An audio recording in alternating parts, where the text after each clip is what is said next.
We're up, we're up, we're up, we're up. Karmelo, do you have anything that you'd like to say? Karmelo, do you have anything that you'd like to say to the victims, to the family of the victims? Why were you armed, sweetheart? Karmelo, why were you armed at school? Explain your self-defense. How is this self-defense? Excuse me. Karmelo, would you like to say? All right, so the Karmelo Anthony and Austin Metcalf case is heating up, and it is picking up a lot of strides because just some few hours ago, as you saw in the footage, 17-year-old Karmelo Anthony has been released from jail. I would say that probably that is his first victory. He has been released from jail, and his second victory was that his bond was actually reduced from $1 million to 250,000 US dollars. And then he has been ordered to wear an ankle monitor and stay inside his parents' house. So already 2 victories down for Karmelo Anthony. Not that I'm trying to compare, but just so you see how the law has started treating the case. Because he was actually being held in jail after being charged for the demise or the murder of Austin Metcalf, and his bond was originally $1 million US dollars, but as of some few hours ago, it has been reduced to 250,000 US dollars, and he has been released from jail, but he is to remain under house arrest and wear an ankle monitor. Now, his bond was posted and he was released some few hours ago, like I said, and one of his defense attorneys, called Mike Howard, actually said something very profound. He suggested that Karmelo Anthony is actually going to claim self-defense in his upcoming trial. I have a video about this self-defense posture, but I was very careful because, technically sometimes they say the law is in the bosom of the judge. So even in my reaction video, talking about the fact that the self-defense I don't think will stick, I still made room for the possibility that there could actually be a possibility, in which case it would become a learning curve for us all, as an exception to whatever the norm would have been to successfully plead self-defense. Now, according to this defense attorney of Karmelo Anthony called Mike Howard, he explained that every Texan, that is everyone from Texas, deserves the right to defend themselves when they reasonably fear for their lives. And I think it transcends Texans. It's a global thing. He also went on to talk about the fact that self-defense is a protection that applies to each and every one, and that there are 2 sides to every story. That statement is also very profound. There are 2 sides to every story. I'm actually going to put out an episode questioning some of the things allegedly being said by the brother of the deceased, Austin Metcalf. I think his name is Hunter Metcalf.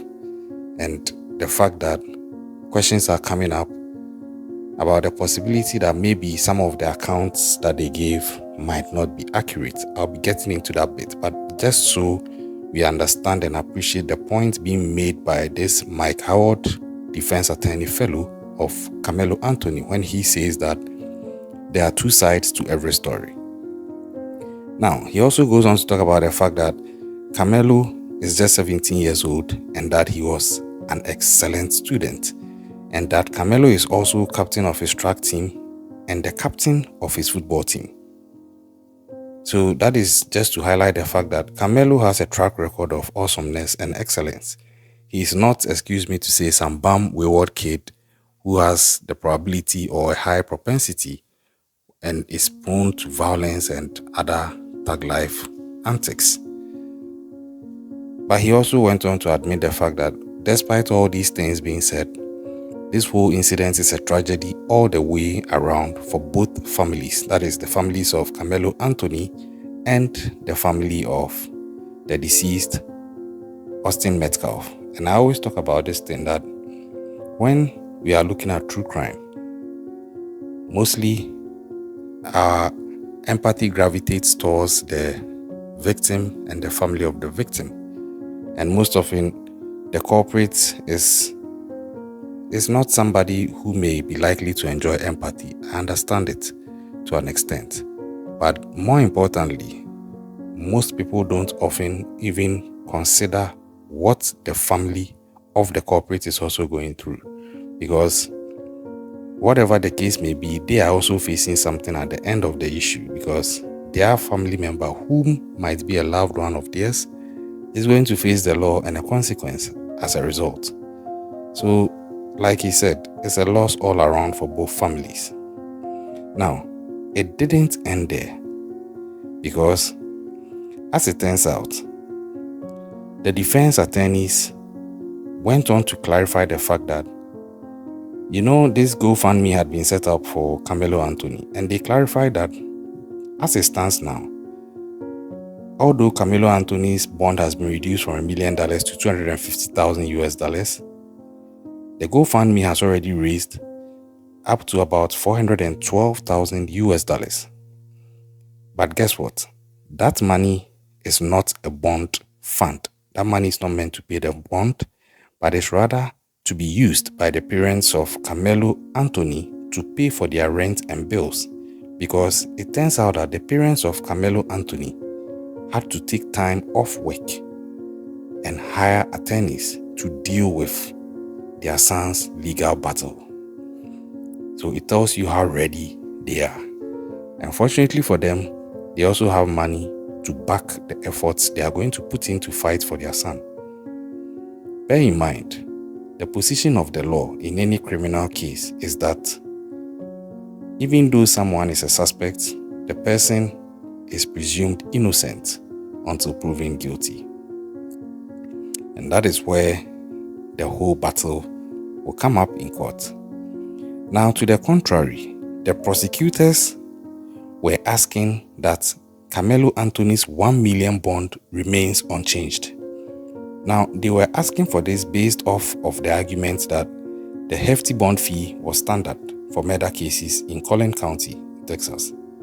But then, the district attorney said that the state would continue to pursue the case or to pursue the facts in the case. But then, he also went on to note that the killing had caused heightened emotions in the Texas community. And I spoke about this in my previous videos. The whole case it keeps evolving and exacerbating because the racial tensions and undertones of it is making the case blow up day in and day out. So this district attorney went on to talk about the fact that they are going to pursue the facts of the case. But then this case is also heightening emotions in the community, and that they will pursue the case by going to where the facts lead them. And that should be the case. You go where the facts lead you. So he went on to explain the fact that it is hard for everyone to be of a level head at this time with a case like this. And I spoke about this thing too also in my previous videos, given the fact that there are racial undertones to this case. I said that some people have lost their sense of objectivity and level-headedness because they are already biased, or they seem already biased based on one reason or the other, as the case may be. And this district attorney made it emphatic that in all that imbalance of objectivity and biases, they had the job to ensure that they are level-headed and to be fact-based and follow the truth wherever it may lead. And based on that, the judge ruled in the defense favor, that is Karmelo Anthony. They ruled in his favor, and as a result, they lowered his bond to $250,000, and then they went on to outline the conditions for what he would have to go through under house arrest. So that is the latest so far on this case of Karmelo Anthony and Austin Metcalf. And just like that, the ball has actually gotten rolled and everything is starting to play out. But what do you think of this self-defense thing? Let's have a conversation in the comment section. And you saw how Karmelo Anthony's disposition was after he was released. You saw in the beginning of the video, he didn't talk to anyone. I'm sure they've cancelled him this time, because unlike what he's allegedly said to have done when he was arrested at the time of the incident where he's alleged to have been talking, saying he did it and blah blah. This time around he was quiet. Like they say, silence is golden, because now I'm sure he probably understands and is so much well aware, or let me say self-aware, of the fact that anything he says can and will be used against him in a competent court of law. What do you think about this case? What do you think about the development so far? His bond being released, which seemingly looks to be a bit contrary to the normal, and then the fact that he is actually also allowed to go home, but to wear an ankle monitor and stay in his parents' home. If you are not familiar with the other aspects of this case, I have different episodes ironing out different aspects of the developments on this case. You can check it out in my playlist. I have a designated playlist for this case, just so you are familiar with everything up to this point and we stay abreast of it as you subscribe and go on the journey with us. Stay safe out there, and I'll catch you on the next one.